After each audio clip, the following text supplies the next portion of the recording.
नमस्कार, मैं हूं आपके साथ पूर्वी राय और आप देख रहे हैं Janvi express news. Janvi express news live को सब्सक्राइब करें, फेसबुक को फॉलो करें, वीडियो को लाइक करें और एवं ज्यादा से ज्यादा शेयर करें। समाचार एवं विज्ञापन के लिए संपर्क करें 6264145214 पर। तो जलवायु परिवर्तन ने देश दुनिया के वैज्ञानिकों को कर दिया हैरान। कई सालों में बेमौसम बारिश, कम वर्षा, भीषण गर्मी का कई जगहों पर है भारी असर। जलवायु परिवर्तन से राहत पाने केंद्र और राज्य सरकारों ने जारी किए हैं कई गाइडलाइन। जिले की आबोहवा जल संरक्षण को बचाने जिला पंचायत की जारी है बड़ी मुहिम। जिले में पदस्थ होने के बाद पर्यावरण प्रेमी अधिकारी सीईओ जिला पंचायत गजेंद्र सिंह ने कई पंचायतों में बदल डाली तस्वीर। काम और जिम्मेदारियों को बखूबी निभा रहे जिला पंचायत सीईओ। ग्रामीण इलाकों की दर्जन भर पंचायतों में छोटी बड़ी नदी नालों के पानी को रोकने, साफ सफाई के साथ कचरा निकालने की जारी है कवायद। नदी नालों के किनारे मजबूत सीमेंटेड दीवार निर्माण ने रोक डाली वेस्टेज पानी को बराबर ग्रामीणों को मिलेगा पानी। गांव-गांव प्लांटेशन के लिए पंचायतों को किया जा रहा प्रोत्साहित। सीईओ गजेंद्र सिंह ने छिंदवाड़ा सहित कई जिलों में पर्यावरण को बचाने के लिए किए गए कार्य के लिए हो चुके हैं सम्मानित। ज्यादा पेड़ लगाने वाली पंचायतें होंगी सम्मानित। स्टेट हेड विवेक कुमार पांडेय की जिले के जिला पंचायत सीईओ गजेंद्र सिंह ने की खास वार्ता। तमाम महत्वपूर्ण खबरों के लिए देखते रहिए जानवी एक्सप्रेस न्यूज। नदी है, आपको ध्यान होगा कि फुलवारी में जहाँ पे कासन डैम बना हुआ और ये एक बड़ी नदी लगभग लुप्त प्राय हो गई।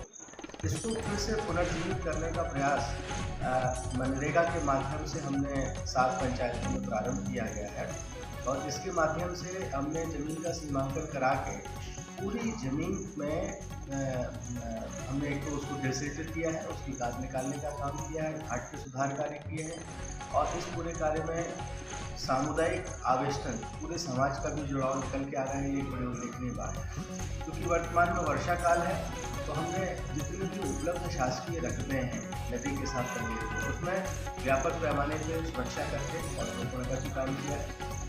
इसमें भी समुदाय की पर्याप्त भागीदारी है।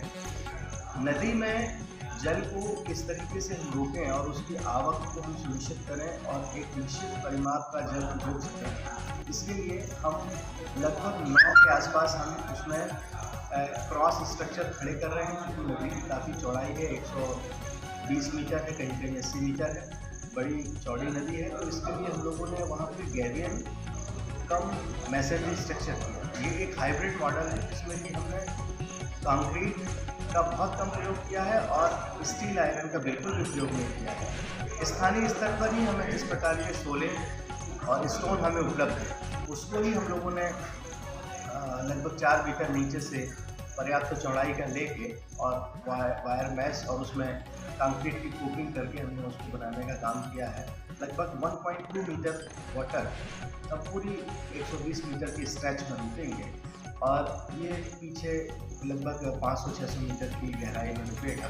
तो इससे हम जो उपलब्धि मानते हैं वो ये कि एक तो स्थानीय स्तर पर जल की आपूर्ति हो सकेगी, विस्तारी जल, सिंचाई का जल और इसके साथ ही आसपास के जो धरातल है उसमें जल स्तर की बढ़ोतरी सुनिश्चित हो सकेगी। और प्रत्येक ग्राम में जब ऐसे स्ट्रक्चर बनेंगे तो ये पूरी नदी का जो स्ट्रेच है, ये जो पूरी स्ट्रीम है ये पूरी हरित हो जाएगी। इससे न केवल नदी पुनर्जीवित होगी लेकिन सामाजिक तौर पे भी हम इसमें समृद्धि और लोगों के लिए एक अच्छी स्थिति देखें। सर, क्या माना जाए कि आने वाले समय में अपने जिले के और भी पंचायतों में जहां नदियां छोटी बड़ी होंगी वहां भी इस तरह के स्ट्रक्चर तैयार कराए जाएंगे? लगभग 7-8 नदियों पे हम लोग अपनी अपनी सीमाओं में काम कर रहे हैं। हमारे लिए लिमिटेशन ये होती है कि अलग से किसी तरीके का बजट नहीं है, यद्यपि इस कार्य में भी हमें ज़िले में उपलब्ध डिस्ट्रिक्ट मिनरल फंड का एक बड़ा सपोर्ट समर्थन मिल रहा है। माननीय कलेक्टर साहब ने इसमें 53 लाख का एक कार्य DMF से स्वीकृत करके हमें दिया है और स्थानीय जनप्रतिनिधियों की भी इसमें हमें सहभागिता मिल रही है। लेकिन जब हम इसको मूल रूप से मनरेगा से करते हैं तो हमें उनमें उपलब्ध जो वार्षिक लेबर बजट है उसको भी ध्यान में रखना पड़ता है। ज़िले में देवसर में कोतरी नदी पे काम चल रहा है, हमारे चितरंगी में बिजुल नदी और बगबुड़वा नाला, ऐसे हमारे पास 7-8 नदियाँ हैं जिसमें कम दूरी पे भी अगर होगा लेकिन हम लोगों ने इस काम को गति देने का काम किया है। ये वाटरशेड का भी एक महत्वपूर्ण आयोजन है और मैं समझता हूँ कि स्थानीय स्तर पर सामुदायिक आवेष्टन का भी, लोगों को जोड़ने का भी एक इसमें महत्वपूर्ण काम है। हमने ज़िले में कुछ और भी कार्य किए हैं जिनको